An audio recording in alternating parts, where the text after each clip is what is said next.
Hello and welcome to the Magic is Key YouTube channel. My name is Pipaluk and today we are going to talk about something that sits so deep in our human experience. It is the source of some of that yearning, deep desire, wanting to feel purpose in life, wanting to feel meaning. And what is the thing we are longing for? Essentially, we could call it our essence. Now, before I explain to you in more detail what I mean by essence, what it is like to live disconnected from it, how lush and beautiful life gets when we are connected to it, and simple steps you can take at home in order to connect to your essence, I am going to say, if you're new here, then make sure to subscribe. Hit the little bell below and receive notifications when one of our weekly YouTube videos comes online. And leave us a comment below. Now let's get into it. So describing the essence is a bit like trying to describe love. We can say a lot of things. We can say nothing at all. And in many ways it eludes our logical mind. But I'm going to do my best for you because it's just such a vital topic. And knowing how to connect to your essence makes all the difference, but how are we going to know how if we don't at least have some pinpoints on the map that can lead us there? So our essence is, one way to put it, it's the core of who we are. It is our most authentic self. It is the part of us that is completely aligned and connected to the divine, to mystery, the flow of life or God. So whatever your worldview is, your language will change around what it is connected to, but it's this, the web of life, we could say, and it's always connected to that. You could also say that when you were a child and you just did your thing and didn't think about it. I mean, there's so many great videos online now of children dancing like nobody's watching, and you could say that this is being what it's like to be utterly connected to your essence. And not only does it mean to dance like no one's watching, but it also means to be filled with joy, and that joy is contagious. Now, it's of course not all just about happiness or contentment, but another sign that you are connected to your essence is when you have that gut feeling and you actually dare to listen to it, you follow to it, you follow through with what your intuition is saying, and life starts to flow. It's like going from black and white cinema to full colors. Kind of feels like that. It is the part that many of us learn to actually hide and put away. The essence is the bit inside of us that tells us something's off with our lives sometimes. Like maybe we're not in the right job, maybe we're not studying the right thing, maybe we're not in the right relationship. And that knocking inside, or that little voice that is calling us towards something else, or that makes us sit and look out the window for hours, daydreaming about something that could be, or just yearning, like we don't even know what for. That is the essence. Let me think of one more way. So this one's interesting and might help you understand what our essence is a little bit more. So when a flower gets ready to bloom, it doesn't think about, should I bloom like this or that, or should I be orange or yellow or purple? It just naturally blooms in whatever shape it is meant to. And that might be the little white Maiglöckchen, they're called in German, those little white fairy dewdrop flowers. I don't know it in English right now, but we all see them in fairy images, for example. They're like little green stems and then like a little bell of white. Or it could be a ginormous sunflower with abundant seeds that the birds and the people can eat. Whatever flower it is, it doesn't think like, should I be this flower, that flower? How should I bloom? Am I full of abundant seeds? Am I a tiny, sweet little blessing in the grass? It just does it. And each of us humans has that too. There is something that we're just supposed to be doing, that we simply are, how we express ourselves. And there's so much beauty to be experienced when we just let go and make space for that, give way for that. That is when our essence comes through. Now, what happens when we're not connected to our essence? In many ways, our culture is very, you could say, anti-essence. We go to school and we learn to sit still when we don't want to sit still.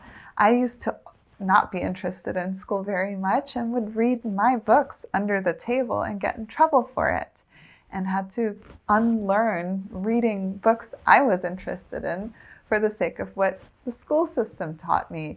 Or what are some other things? Like many people sang as children. I used to sing all the time, and we learn you're not a good singer, you're not good at drawing, or you shouldn't do that. And slowly, because we want to belong, we want to find our place, we start to adapt and we stop doing those things and instead do what we think that society, people, our parents, our friends, our universities, our workplace, whatever the city's culture or town's culture we live in, but they think we should do in order to fit in or be successful or whatever our ideas are. It really differs from place to place also.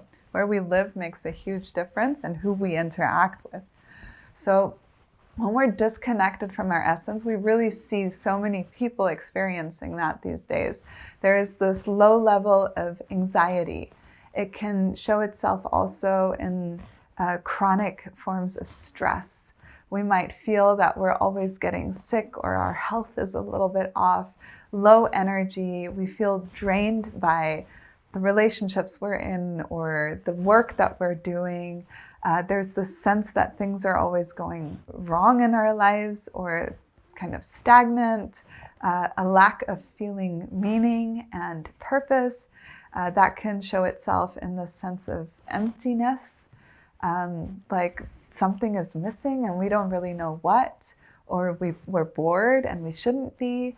Or another example is you feel you have everything you need, a roof over your house, a loving relationship, the work, the family, whatever it is, you have everything and still you're not really happy. So those are just a few examples of when we're disconnected from our essence.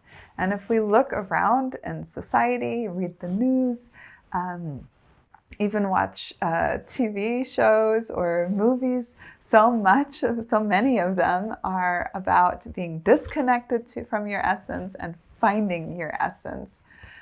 So romantic comedies are a really fun example of that. Usually there's a disconnect, and that's why the romance doesn't work. And at the end, there's this letting go and love blossoms. And many other comedies seem to have that pattern as well. Maybe it's about finding the right job at the end, or throwing over your complete lifestyle, a really kind of old vintage movie, and we'll get right back on it. But that's a great example of being disconnected from your essence and then connecting to it, is Office Space with, I guess Jennifer Aniston was in it. I don't know if there's other Office Spaces, but that's a fun one to watch. And at the end, you see this expression of being connected, what that's like. It's very cool. So what is it like to be connected to your essence? Now, things flow more, and it feels like waking up and life is a blessing. So even when things are challenging, you know, like everything is okay the way it is. Another piece of evidence of being connected to your essence is this trust in life, trust in the universe, trust in where you're going, trust in the next step. Like each of these things feels okay. And every moment is imbued with a sense of purpose and meaning. Of course, it's not consistent like on a line. Life in general is with all these ups and downs. But as an overall feeling, that's what happens. And also like you're just doing the right thing. There is an inflow of energy. You feel energized by what you are doing and how you are living, which then makes challenges seem less challenging. And even if you've still got work ahead of you, like, I have this part of my life is working, but I'm still trying to figure that part out. Being connected to your essence doesn't mean it's all figured out, but you have a sense of, I can figure this out. And each step of the way moves me closer to living however feels best to me in the moment. It's quite awesome. And you see these people as well. Like sometimes there's a person that walks in, and when they come, you feel the joy that they exude, or the calm that they exude, or the confidence. It's also contagious. So when we talk about the importance of connecting to our essence, it never just affects us. It always affects everyone around us. So even if for you it's hard to do it for the sake of yourself, you can do it for the sake of your loved ones. I'm going to connect to my essence today because it's going to uplift everyone around me. So that's the feeling of being connected to your essence. It's just the sense of you can be yourself in this world. You can live authentically. So now how do we connect to our essence? Well, there are several ways to do it. Of course, you have meditation, taking this moment of silence every single day, or in some form of regularity, and just sitting quietly, or any form of meditation really. You can see what type vibes best with you. There's also walking meditations. You can do what's more intense, I've heard, is Vipassana, 10-day silent meditation, where you really get to know your own thoughts. Any form of meditation will bring you closer. The silence in meditation and the tuning out of all distractions and really making a space without distractions makes room to hear that inner voice that tells you how to navigate through life, and through also the way your surroundings are, because not all surroundings, of course, allow us to fully express ourselves, like walk naked in the street, but within the context of where we are, how to be all of who we are.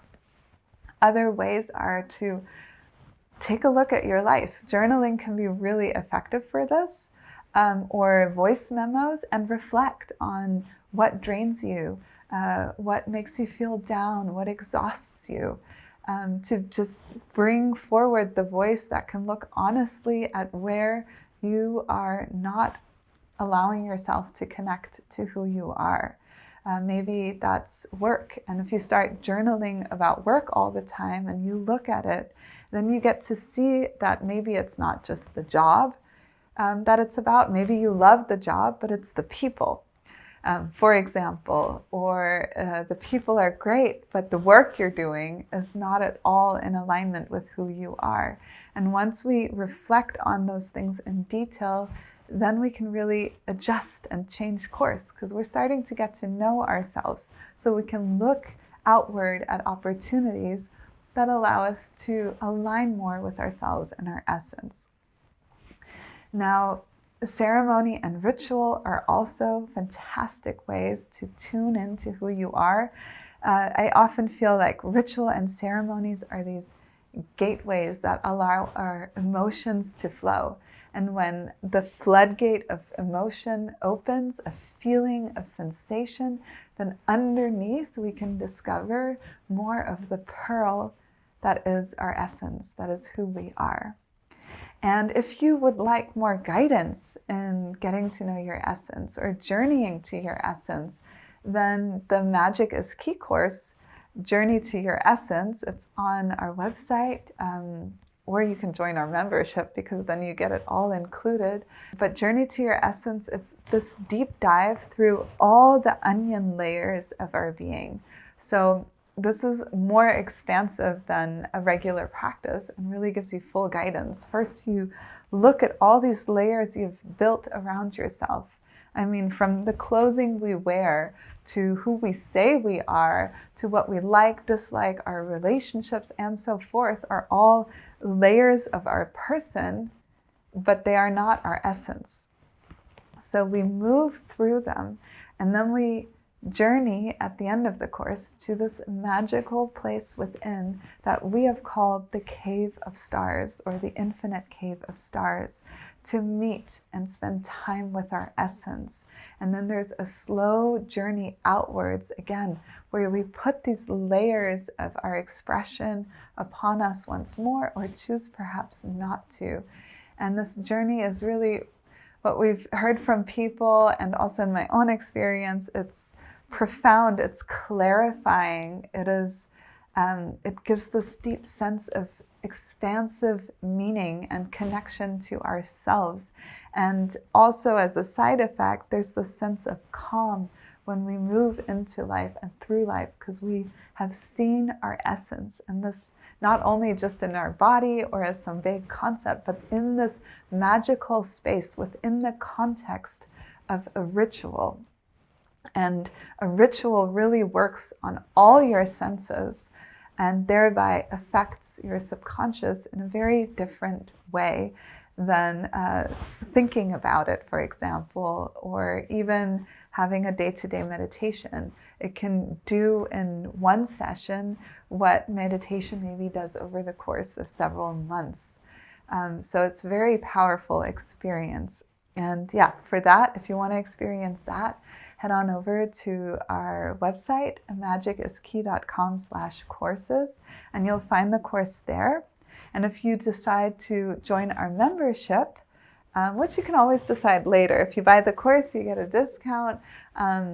But if you decide to join the membership right away, then it's all included for free, every single course. And then you can move from getting to know your essence, meeting your essence, to, for example, the inner work of desire. Sorry, journey to your essence, the inner work of desire. And there, learn how to live your desire and work through inner blockages that might still be there. It's very powerful stuff. So I hope to see you there at Magic is Key. Remember, if you loved this video or if you have any questions, just comment below, hit subscribe, and I'll see you in the next one.